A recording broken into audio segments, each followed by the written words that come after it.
Bonjour à tous, mon nom est Isabelle Marquis, stratège en communication et innovation et collaboratrice avec le Réseau canadien d'innovation. J'ai le plaisir aujourd'hui, pour cette troisième entrevue de 2023, d'accueillir Antoine Mercier en direct de Paris. Antoine qui est de la firme Protéines XTC pour parler de nouvelles initiatives d'étiquetage. Mais avant d'entrer dans le vif du sujet, Antoine, d'abord, bonjour et merci d'être là. Bonjour Isabelle, bonjour à toutes, bonjour à tous. Antoine Mercier. J'ai le plaisir de diriger le cabinet Protéinix TC, qui est un cabinet de conseil en stratégie, innovation et communication pour les entreprises de l'agroalimentaire et de la santé. Donc on s'intéresse pour nos clients à divers sujets en lien avec la science de l'aliment et la communication alimentaire. Et bien sûr, l'information du consommateur fait partie des sujets et enjeux actuels qui nous intéressent et dont nous allons parler aujourd'hui. Merveilleux. En tout cas, merci, merci beaucoup d'être là. J'ai fait appel à toi, Antoine, pour qu'on puisse discuter d'un sujet en fait, qui a vraiment piqué ma curiosité récemment. On le sait, changement climatique et tout ce qui entoure l'environnement et dans toutes les têtes, sur toutes les lèvres. Il n'y a pas une journée, je pense, qui passe sans qu'on en parle, en particulier dans le secteur alimentaire, à la fois parce que l'industrie est une victime directe de ces changements climatiques, mais aussi un contributeur important à ces problèmes environnementaux. Donc, euh, on parle beaucoup d'emballage, on parle de gaz à effet de serre, on parle de carbone. Comment arriver à se retrouver dans tout ça, c'est un sujet qui est quand même assez complexe. Et je ne peux pas m'empêcher de faire un parallèle entre tout ce qui a été fait comme réflexion dans le passé sur la santé et la nutrition et les incitatifs faits à l'industrie et aux consommateurs pour arriver à faire des meilleurs produits et à mieux s'alimenter. Le même genre de mouvement semble prendre forme du côté de l'Europe avec des nouvelles initiatives d'étiquetage sur l'impact environnemental des aliments. Il y en a certains, en fait, qui même ont plus que prendre vie. On commence à les voir apparaître sur des emballages. Pouvez-vous mettre un peu en contexte d'abord d'où viennent ces initiatives? Est-ce que c'est poussé par les consommateurs qui veulent plus de transparence, par l'industrie qui choisit d'aller de l'avant, voire même décision politique? D'où ça vient? Absolument Isabelle, non, tu as assez bien dressé le portrait de ces préoccupations et de la situation qu'on vit aujourd'hui en France et en Europe. Effectivement, on le sait, hein, l'agroécologie intéresse beaucoup de monde, l'alimentation durable est sur toutes les lèvres et se pose la question effectivement d'aider le consommateur à faire des choix en lien avec ces préoccupations environnementales. Et il se passe beaucoup de choses en Europe et aussi en France. Et j'ai plaisir à vous présenter ce que je retiens de la situation qu'on connaît aujourd'hui. Alors, c'est vrai qu'en en Europe, il y a un système d'information qui existe depuis longtemps qui s'appelle l'écolabel, qui avait été C'est créé vrai. il y a quelques années, dont on parle beaucoup moins aujourd'hui, mais qui existe toujours. Néanmoins, sa spécificité, c'est qu'il est aujourd'hui décliné sur des produits non alimentaires, plutôt des Mhm. produits d'hygiène et d'entretien. Toujours en Europe, depuis 4 ans maintenant, la Commission européenne déploie la stratégie Farm to Fork, hein, de la fourche à la fourchette, qui touche immensément toutes les activités agricoles et agroalimentaires, mais qui s'intéresse aussi à la question de l'information du consommateur et des allégations environnementales, hein, qui ont émergé, surgi un peu de toutes parts ces dernières années, pour mettre un petit peu d'ordre dans tout ça. Et donc, il y a un projet, il y a un programme d'élaboration d'un étiquetage environnemental, ou en tout cas un étiquetage durable qui aborderait les aspects climatiques, environnementaux, pourquoi pas sociaux, de l'alimentation. Donc là, il y a les travaux au niveau européen.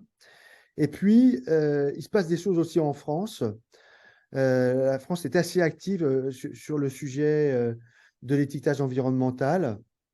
Une loi qui fait beaucoup parler d'elle en France s'appelle la loi AGEC, hein, qui est la loi de lutte contre le gaspillage et l'économie circulaire. Mhm. Là aussi, un sujet fortement d'actualité et très politisé. s'est fixé comme objectif d'instaurer un dispositif d'affichage volontaire, c'est important, dans un premier temps, environnemental. Tout ça s'inscrit aussi dans la loi climat dont nos représentants politiques discutent beaucoup. Tu évoquais effectivement le lien avec le Nutri-Score. J'y reviendrai un petit peu plus tard. L'organisation de l'outil, son algorithme, son mode de fonctionnement est différent, bien évidemment, parce que la nature des critères mesurés est différente. Néanmoins, bien évidemment, ces notions de score, de lettres, de couleurs s'inspirent du Nutri-Score et du succès qu'il a rencontré en France et dans certains pays européens.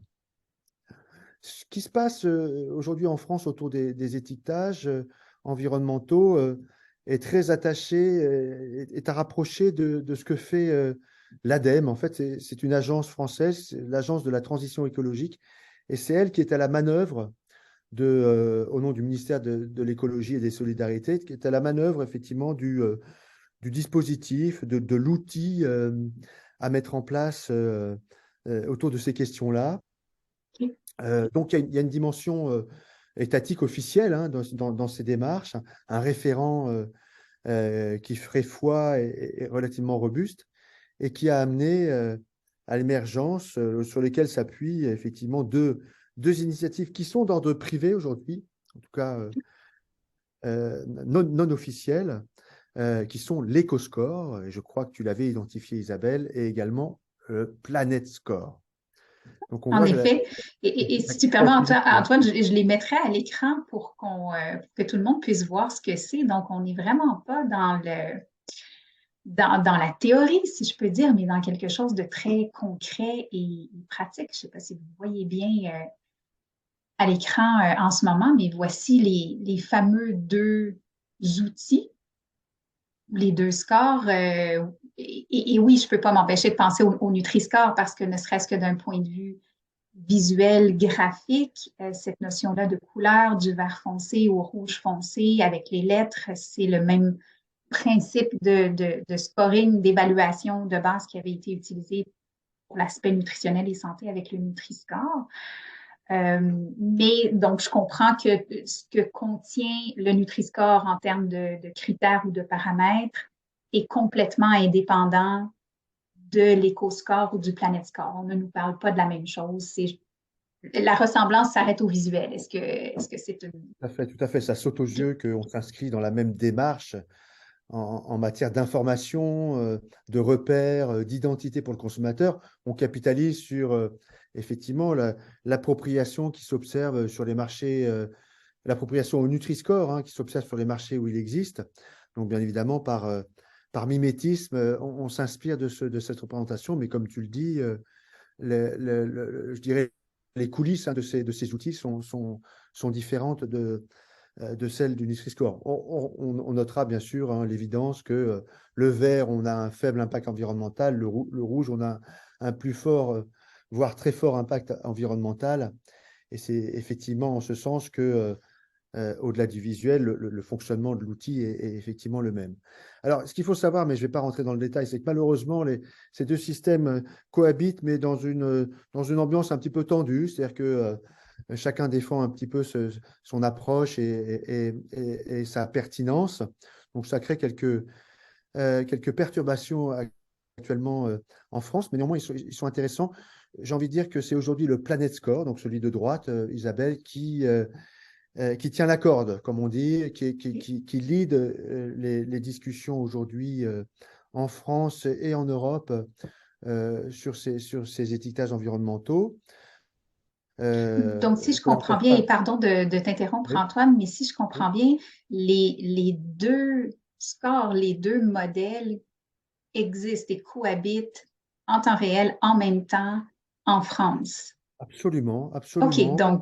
donc c'est vraiment deux initiatives indépendantes parallèles qui sont est-ce qu'on peut dire qu'ils sont en test pour voir Elles lequel sont en des deux fonctionne le mieux ou expérimentation. c'est vraiment indépendant, privé Alors, et chacun se bat comme deux marques le ferait oui, c'est pour un peu un ça. yogourt ou des biscuits? Oui, ce sont des marques collectives, hein, puisque c'est des collectifs hein, en général qui élaborent ces projets portés par des scientifiques.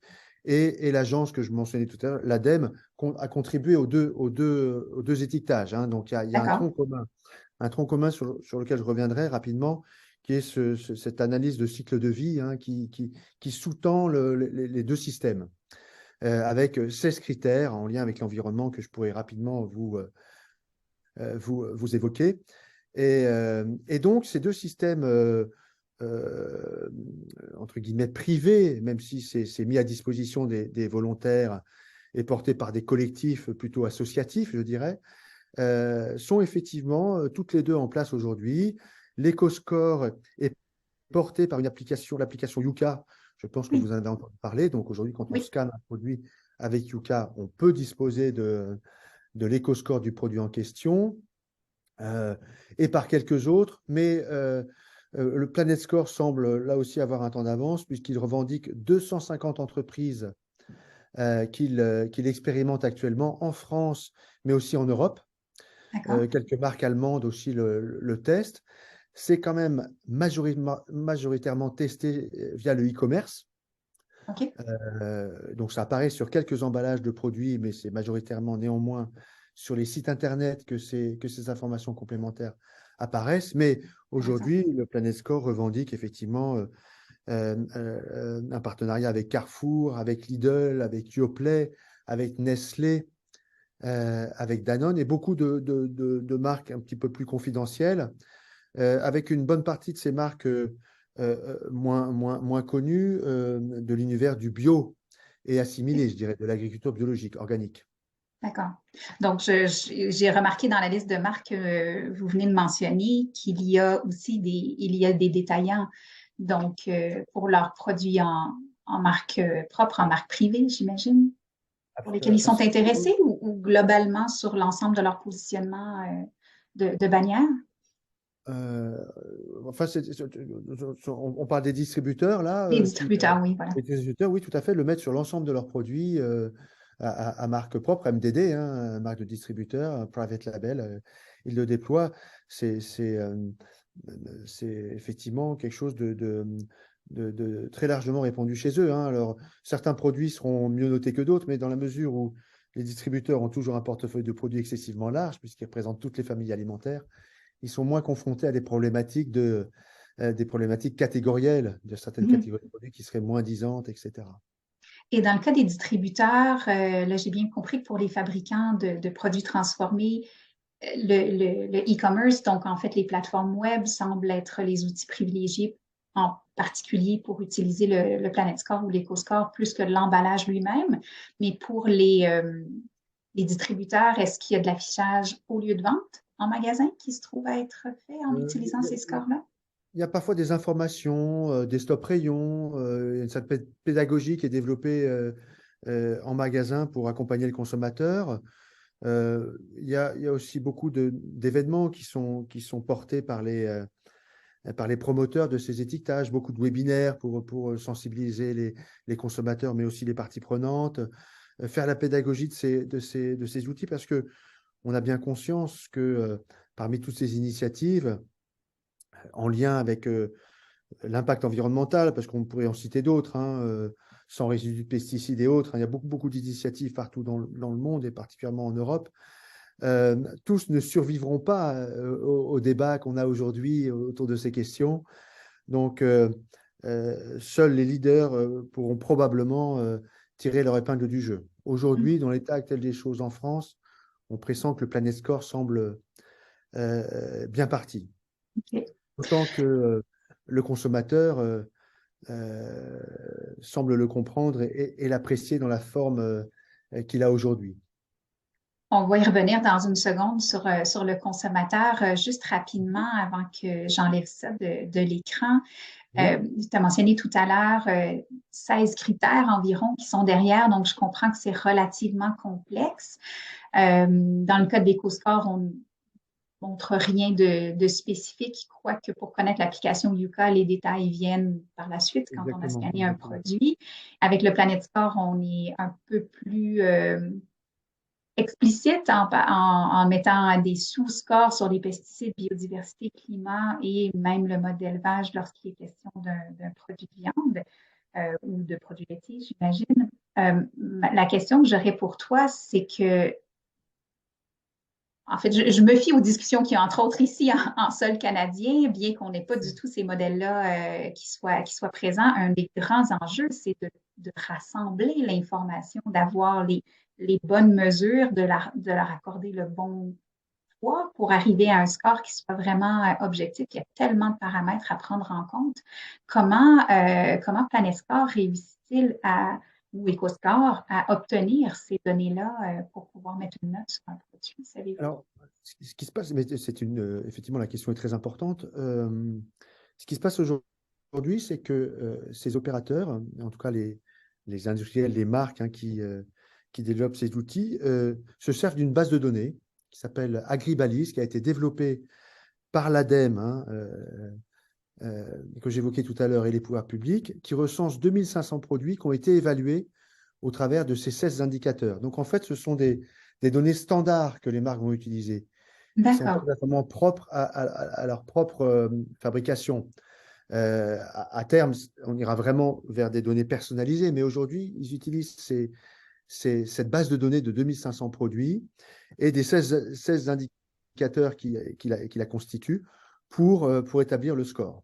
Et donc, parmi les 16 indicateurs, bah, effectivement, tu le mentionnais tout à l'heure, ce sont des indicateurs liés avec les émissions à gaz à effet de serre, la destruction de la couche d'ozone, l'émission de particules fines, l'oxydation photochimique, l'acidification de l'environnement, la radioactivité, l'épuisement des ressources en eau, la pollution de l'eau douce, l'épuisement des ressources non renouvelables, l'eutrophisation terrestre, marine, l'utilisation des terres, la perte de diversité. Voilà, c'est ce type aujourd'hui de critères, de marqueurs qui sont évalués à chaque étape du cycle de vie du produit. D'accord. Donc, on remonte vraiment Ah bah du c'est la concept de la ferme à production, la fourchette, donc tout à de fait, c'est la la production production de de la chacun des ingrédients. matière première, transport, transformation, distribution, emballage, recyclage, etc. Donc, C'est voilà, colossal. oui, c'est tout à fait colossal. Et c'est d'ailleurs challengé, hein. Certains aimeraient, ou en tout cas, appellent les autorités à pondérer certains critères plutôt que d'autres. Donc, il y a beaucoup de discussions encore sur les référents et ces indicateurs qui servent à l'élaboration de ces étiquetages. Et pour compléter ce que tu disais, le Planet Score avec un score global et des scores ciblés, en fait, ils ne font que détailler en dessous le score du critère considéré, utilisé pour le score global, quoi, tu vois. Donc, mais c'est un niveau de précision qui, comme il intéresse le consommateur, Mhm. Planet Score a souhaité coupler un score et des indicateurs précis. Et juste quelques mots sur l'éco-score, parce que l'éco-score, euh, donc l'autre dispositif qui ne traite, qui ne donne qu'une seule note, hein, tu l'as bien expliqué, lui s'appuie également sur l'analyse de cycle de vie Agribalise, les critères que j'ai mentionnés, mais attribue aussi à des points de bonus et points malus. Voilà, donc en D'accord. fonction de la distance, l'origine, un label. On a un label rouge, par exemple, ou un label d'origine, ça donne des points en plus. Des D'accord. choses qui ne seraient pas prises en considération dans les critères de la CV, de l'analyse de cycle de vie. Je comprends. C'est complexe tout ça. C'est Mais parfaitement raison de le briève... souligner. oui. Mais brièvement, pour terminer, je ne peux pas m'empêcher de parler quelques instants du consommateur, puisque ces initiatives-là ne sont pas juste dans les cartons, ils sont déjà rendus visibles et publics sur le marché français. Quelle a été la réaction des consommateurs jusqu'à présent? Parce que, en fait, de mon point de vue, une de mes premières réactions en voyant ça, c'était OK, super. Je pense que l'initiative est louable et certainement aidante dans une certaine mesure, mais si on ajoute ça au Nutri-Score et à toutes les autres allégations qui se retrouvent déjà sur un produit alimentaire, est-ce qu'on s'aide vraiment? Peut-être que oui, peut-être que non. Je ne le sais pas. Je n'irai pas plus loin dans mon commentaire, mais comment réagissent les Français jusqu'à présent? Alors, ce qui est aujourd'hui, quand on pose la question aux consommateurs français via une étude, lui, il trouve ça très bien qu'on lui propose un type d'affichage environnemental, simple à comprendre. Donc là, récemment, en janvier, Planet Score a fait une étude d'impact auprès du consommateur. 86% des consommateurs français se déclarent intéressés. Bon, qui ne le serait pas, hein, on peut se poser la question, hein, mais aujourd'hui, c'est surtout porté par leurs représentants, c'est-à-dire par les associations de consommateurs, D'accord. qui, elles, militent fortement auprès du politique pour imposer un étiquetage de cette nature. Euh, Aujourd'hui, très honnêtement, la question de l'inflation préoccupe bien davantage les consommateurs français et européens que de savoir s'il y a un étiquetage environnemental ou s'il aiderait aujourd'hui à faire des choix. Je pense que, Mhm. bien sûr, c'est des outils qu'il apprécie d'avoir. Il demande de la transparence, il demande des informations. Il est particulièrement demandeur des indicateurs très concrets et précis, comme la mention des pesticides, du bien-être animal, de l'origine, comme tu l'auras vu, au-delà du score lui-même. Euh, mais on peut aussi se poser la question, hein, en faisant ça, est-ce qu'on ne crée pas aussi de la défiance? Est-ce qu'il ne faut pas aussi éduquer le consommateur, bien comprendre comment les choses se passent et pas créer trop d'inquiétudes? Voilà, le débat reste ouvert, hein. Donc oui, les associations de consommateurs, les ONG environnementalistes poussent très très fort pour développer un tel étiquetage. Le consommateur, quand on lui présente, il dit bah ouais, ça m'a l'air sympa, ça, pourquoi pas. Ça me rappelle le Nutri-Score et ça peut être bien utile, comme Yuka. Maintenant, aujourd'hui, c'est pas ce que recherchent au quotidien les consommateurs. Enfin, ça leur manque pas cruellement, mais ça contribue à sensibiliser la population aux enjeux environnementaux. Donc ça, Mhm. c'est certainement aussi intéressant. Bien sûr. Et je trouve très intéressant le fait aussi que ce soit porté beaucoup par des associations de consommateurs, supporté aussi par le niveau politique, par les gouvernements, la santé publique, etc. Ça donne sans doute une appréciation différente ou du moins une perception différente de ces scores-là que si ça venait que des industriels eux-mêmes qui l'avaient créé. Nous, on le voit ici, en tout cas beaucoup, il y a beaucoup de réactions, de critiques de type greenwashing chaque fois qu'une entreprise a des Je initiatives comprends. du genre ou essaie d'aller trop loin, même si c'est sérieux et même si c'est bien fait. Donc, je trouve intéressant, c'est ça, ce modèle-là, que ce soit pris en main au moins en partie par les consommateurs, d'abord et avant Oui, tout. oui, tu as raison. C'est vrai que il y a des scientifiques, des associations, effectivement, des représentants politiques. Donc, il y a une espèce de consensus, en tout cas, et d'intérêt collectif à développer cette démarche. Et c'est effectivement très bien que les entreprises suivent, mais je ne vois pas le leader, tu as raison. On y aurait probablement vu où ça créerait peut-être plus de méfiance quant à l'initiative. Mhm. Et je retiens aussi encore une fois ce que tu disais tout à l'heure, le fait que le déploiement pour le moment se fait surtout sur le web. Je pense que ça aussi, ça peut aider aux entreprises, aux organisations à l'adopter davantage parce que refaire son emballage en continu, surtout si la démarche environnementale, elle est progressive, c'est des coûts qui sont énormes et une gestion qui est difficile. Donc, c'est pas bête Bien sûr. comme Alors, approche. il y a certains produits qui le font d'ores et déjà figurer, hein, mais effectivement, parfois c'est des stickers aussi, tu vois. Donc, euh, mais on voit aussi l'enjeu de la communication. Certaines marques communiquent aussi beaucoup sur ce sujet parce que, effectivement, c'est soit très proche de ce qu'ils font déjà, soit une des valeurs de marque. Donc, certains sautent le pas de l'emballage, hein. Mhm. Antoine, merci infiniment pour ce bref entretien très important, très intéressant. J'ai hâte de voir comment tout ça évoluera dans le temps du côté de l'Europe et fort probablement plus tôt que tard de notre côté de l'océan.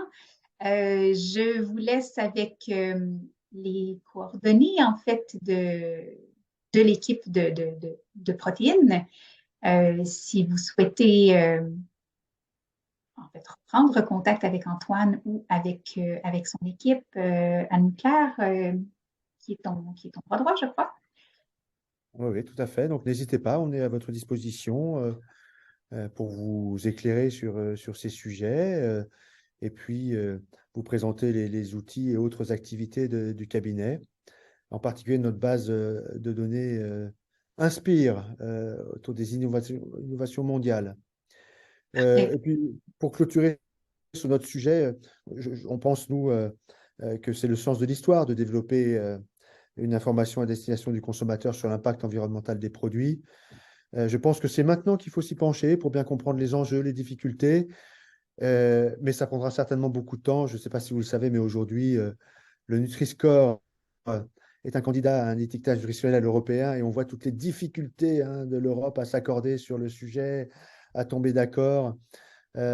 Donc les choses prendront du temps, tant mieux. Ça veut dire qu'on a le temps de se préparer, de se faire sa propre opinion sur ces sujets et d'y travailler. Merveilleux. Merci infiniment à nouveau, Antoine Mercier, et à tous, bonne journée.